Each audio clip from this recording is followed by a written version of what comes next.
I'm 92 years old, and the moment I see someone get up from a chair, I know they'll end up in a nursing home in 2 years.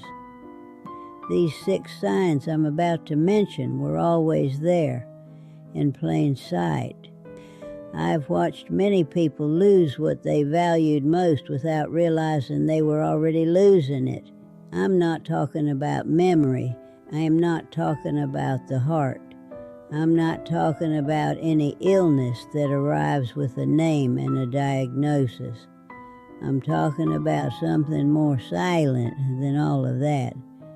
I'm talking about independence, that ability to wake up in the morning and decide what to do with your day, to go to the grocery store alone, to not need anyone asking you if you've eaten, if you've taken your medication, if you can walk to the bathroom without help.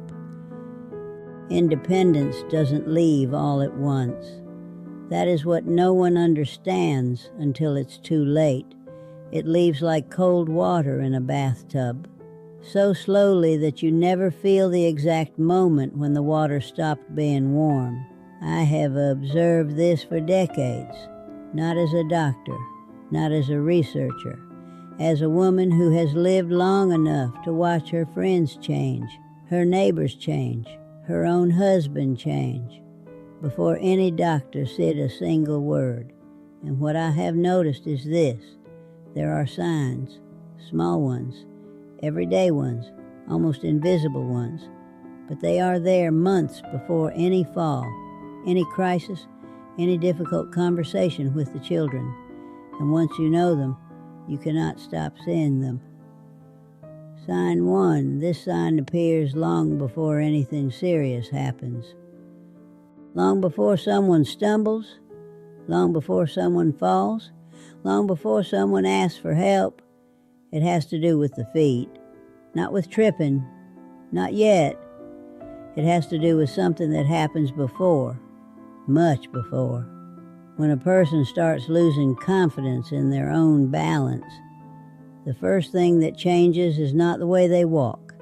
It's the distance they keep between their feet when they're standing still. Think about it. When you feel secure, your feet come together naturally.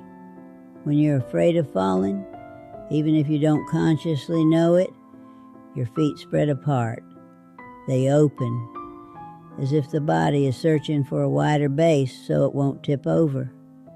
I've seen this in people who were still climbing stairs, who were still driving, who were still saying they felt perfectly fine, and months later, they were using a walker. The body knows what the mind is not yet willing to admit. That separation between the feet is the first language the body uses to start speaking. But here's where almost no one notices something important. That same sign, that opening of the feet, sometimes appears in people who later do not lose their independence. And it took me a long time to understand why. The difference was not in the feet. It was in what that person did after noticing the problem. And that leads me to the second sign, which is even harder to see. Sign 2, I had a friend named Dolores. I met her when we were both a little past 60. She was an active woman, direct, the kind who didn't need to be told anything twice. One day, walking together through the park, I saw her do something I had never seen her do before.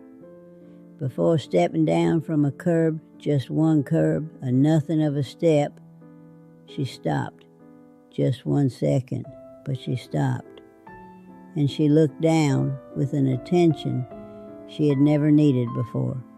I didn't say anything, but I stored it away. 6 months later, Dolores stopped coming to the park. Not because she had fallen, but because she had started avoiding the places where she might fall. This is where independence begins to be lost, not in the fall, but in the decision to stop going certain places in order to avoid it. That is the second sign, not the fear of falling, but the moment when that fear begins to quietly redesign a person's life without them noticing. The routes you take start to change, not because you want to explore something different, but because there are places you no longer dare to go. Steps, wet floors, parking lots with uneven pavement. All of that begins to disappear from your daily world so gradually that it seems like a rational choice. And maybe it is, but it is also the beginning of the world getting smaller. What I still wonder, and I have no answer for, is whether Dolores could have stopped that process if someone had pointed it out to her in time, or whether she would have wanted to hear it. But what comes next is even more silent and much easier to mistake for something else. Sign 3. This is the hardest sign to describe, because it's the one most easily confused with laziness, with comfort, with simply having a difficult month. There are things people stop doing, not all at once, little by little. The garden that gets tended less often, the groceries that used to be bought in person and are now asked of someone else, the clothes that get washed but no longer ironed, the mail that piles up on the table. None of those things on their own means anything. But when they all appear together in a short period of time, they're the trace of something. They're the trace of a person who is unconsciously reducing their energy, who is beginning to ration a resource they feel is running low without knowing they're doing it. This happens long before any doctor says a word. I have seen this more in men than in women, though not always. And I have seen it in people who, when asked how they were doing, answered that they were fine, that they had never felt better. The body starts conserving energy long before the mind recognizes there is anything to conserve. If you recognize this in someone close to you, pay close attention to what comes next, because the fourth sign is the one most people want to dismiss, and the one I consider most revealing. Sign 4. This sign happens in front of everyone, every single day, and almost no one notices it.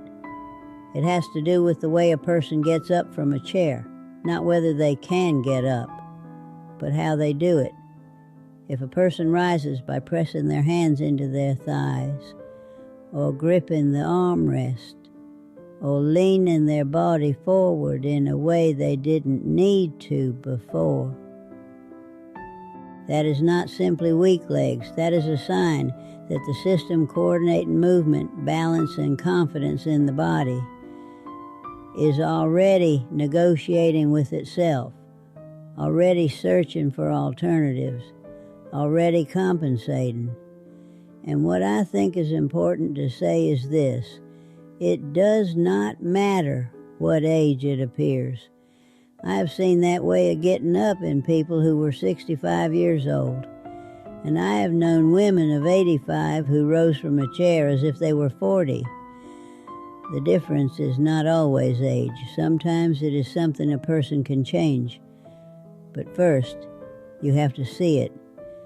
And what no one talks about, what almost never gets mentioned, is what happens after a small stumble.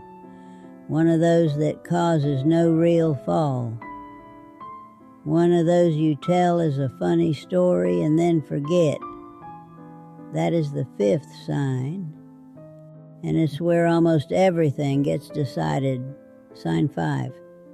I have observed that there are two kinds of people after a stumble that causes no harm: those who continue exactly as before, and those who change. Not suddenly, not visibly, but they change. They become more careful in a way that starts to resemble fear. They begin to anticipate the next stumble before it happens. They walk with their body tense. They move their arms differently. They reach for walls, tables, chair backs, even when they don't need them. And here's where almost no one realizes what is actually happening. That anticipation, that constant tension in the body before every movement is exactly what makes the next stumble more likely, not less. It's the greatest misunderstanding about the aging body that caution always protects.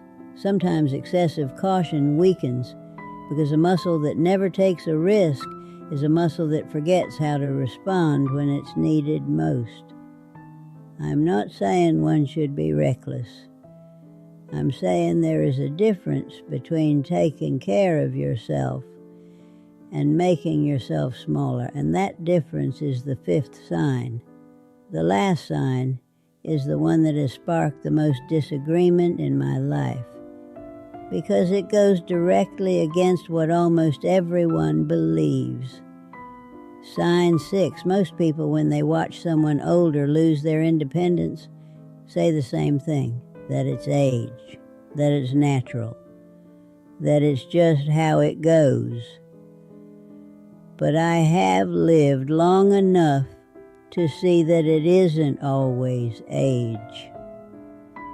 Many times it is isolation.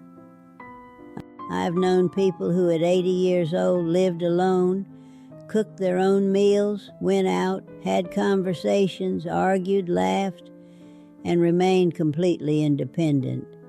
And I have known people of 70 who, after moving in with their children with the best intentions in the world, began to decline within months.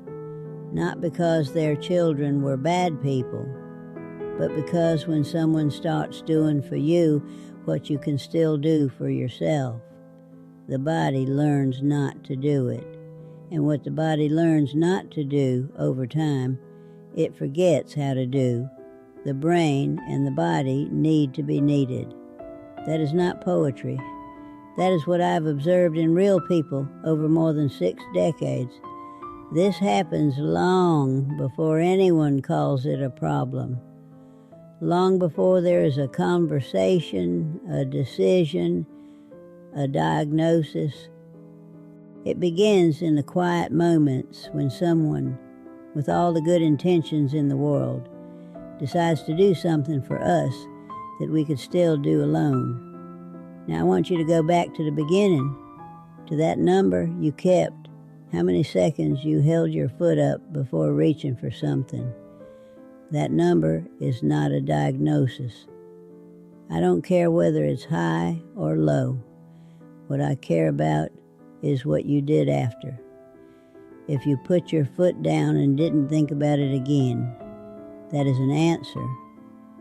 If you tried it a second time to see if you could do better, that is another answer.